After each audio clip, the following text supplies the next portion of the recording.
Listen to classify. Listen to 3 stories and write the number of the speaker described by each statement. Story number 1. What's the most terrifying thing you've ever done? The scariest? Let me think. Oh, I know. This was about 3 years ago. So my girlfriend and I, she's American, she and I took a trip to Alaska and we did a lot of hiking.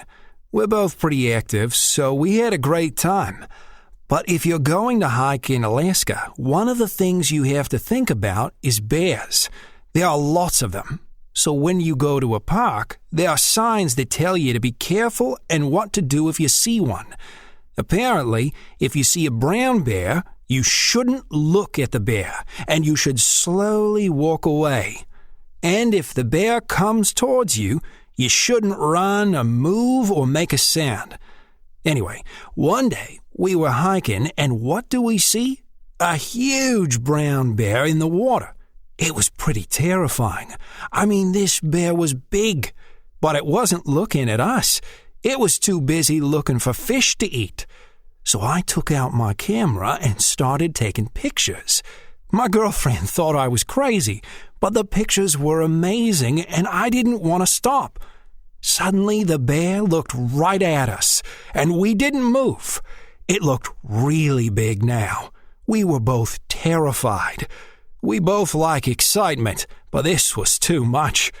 Luckily, the bear just turned and ran away. So we ran back to our car. But I got some great pictures. You know, I've always wanted to see a brown bear, and now I have. Story number 2. What's the most embarrassing thing you've ever done? The most embarrassing? That's a hard one. I've done lots of embarrassing things. Oh, here's a good one. Years ago, I had an office job at a hospital, and our manager, her name was Susan, she planned to retire that month. Well, Susan was a really nice person, in her 60s, so some of my colleagues decided to give Susan a party. A surprise party, actually. They spoke with her husband, Pete, and he agreed to do it at their home. The plan was for everyone to bring a dish or two and come at about 6 o'clock. And when Susan came home at 7 o'clock, we'd all go, "Surprise!" Well, I thought it sounded like fun. So I made my chicken and rice dish. Everyone loves that. And I bought a little gift for Susan. Saturday evening, I got dressed for the party, grabbed my dish and Susan's gift, and I drove over to her house. Well, Pete opens the door, and he's wearing his bathrobe. He apparently was in the shower right before I came, and I'm like, "Here I am."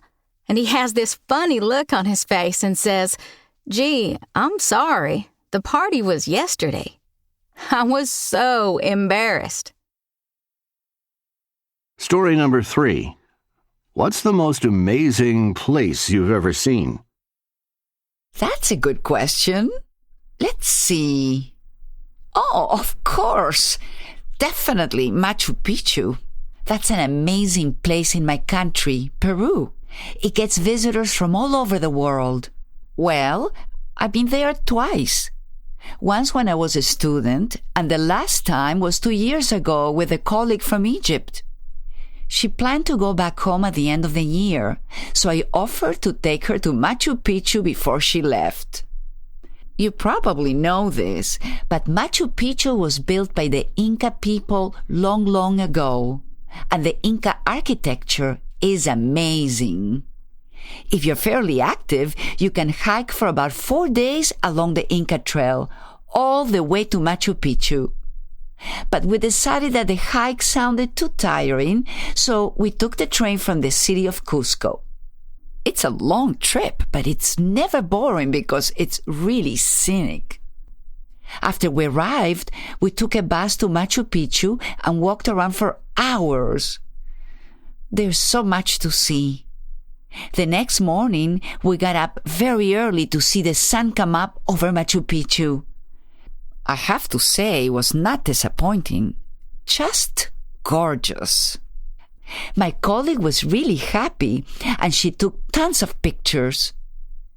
Before she left Peru, she invited me to look her up in Cairo and promised to take me to see the pyramids there. But I'd love to go back to Machu Picchu again. It makes me feel really great to be Peruvian.